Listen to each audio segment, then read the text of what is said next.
पुरवठा योजना, त्यासाठी तुम्हाला माहीत असेल असंच रात्री येऊन आपण या ठिकाणी उद्घाटन केलेलं होतं जलजीवन मिशनचं. 4.5 कोटीचा निधी आपण पाणी पुरवठ्यासाठी टाकलेला आहे. जवळपास 90% काम पूर्ण झालेलं आहे. यंदा पावसाळा अतिवृष्टी प्रचंड प्रमाणात झाल्यामुळं जे काही 10% काम आहे ते राहिलेलं आहे. येत्या 6 महिन्यामध्ये ते काम पूर्ण होईल.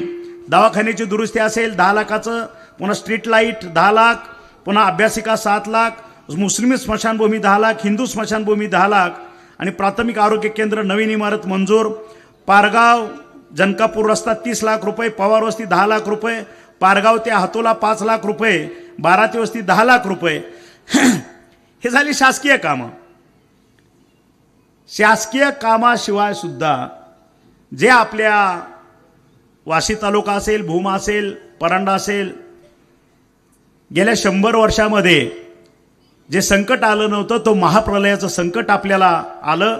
आपण त्याला सामोरं गेलो.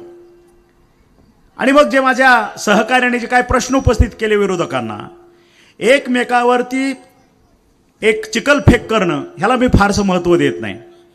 चिखलफेक कोण करतं की स्वतःचं निष्क्रियता झाकून ठेवणे आणि समोरच्यानं केलेल्या कामाला कुठेतरी बगल द्यायची आणि फोकस बदलायचा, त्याची विचाराची दिशा तिसरीकडेच नेऊन टाकायची की त्या माणसानं त्या केलेल्या कामावरती विचारच करता कामा नये, ही ती भूमिका.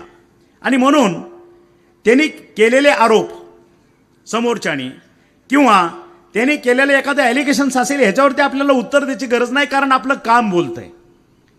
आपल्याला ह्याला उत्तर द्यायची गरजच नाही, कारण ज्याप्रमाणे हत्ती रस्त्याने जातो, कुत्री भुंकत असतात, भुंकणं त्यांचं काम आहे. कारण त्यांना माहीत आहे आपल्यापेक्षा 100 पट शक्तिमान असा हत्ती चाललेला आहे. आपल्या भुंकण्यानं त्याच्यावरती काही परिणाम होत नाही. म्हणून मी माझ्या कार्यकर्त्यांना सजग आणि सावध करतोय, तुमचं लक्ष कुठंतरी विचलित करण्यासाठी केलेले हे आरोप प्रत्यारोप असतात. हा विकास तळेकर मी बघतोय पूर्वीपासून, जशी माझी त्याची ओळख झाली, हा रस्त्यावरचा कार्यकर्ता आहे, सर्वसामान्य कार्यकर्ता. आणि कार्यकर्त्याच्या मीटिंगमध्ये असेल, चर्चेमध्ये असेल, आपण कोणाशी बोलतो, काय बोलतो,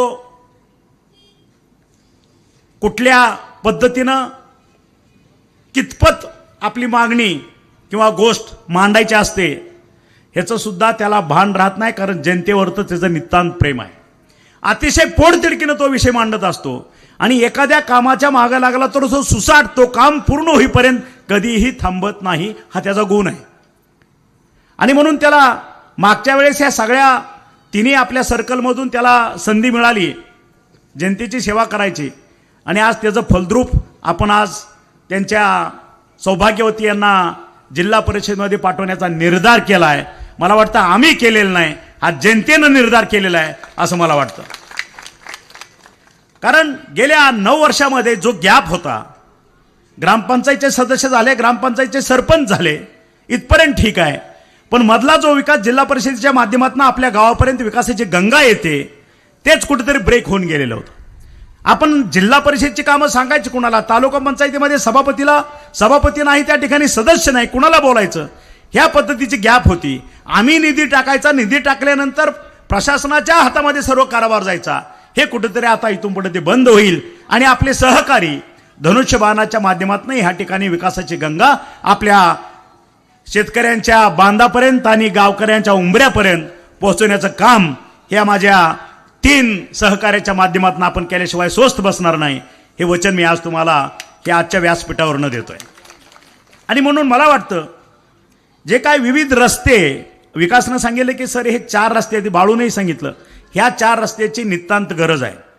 मी तुम्हाला शब्द देतो, आपण ज्यावेळेस पालकमंत्री झालो, मला वाटतं महाराष्ट्राची निर्मिती झाल्यापासून ह्या भूमपरांडा वाशीला मंत्री कधी पद मिळालं नव्हतं. ते मंत्रिपद तुम्ही तुमच्या सेवकाच्या माध्यमातून मिळालं आणि त्याचं 100% उपयोग जनतेसाठी केलेलं हे एकमेव उदाहरण आहे.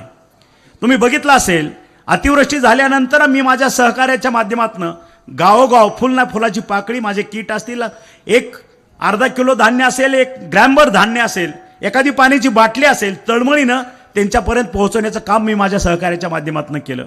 हे संपूर्ण शेतकरी वर्ग आणि माझ्या माता भगिनी जाणतात. वर्षानुवर्षे ज्या ठिकाणी विकास काम करताना शासनाच्या माध्यमातून कुठलाही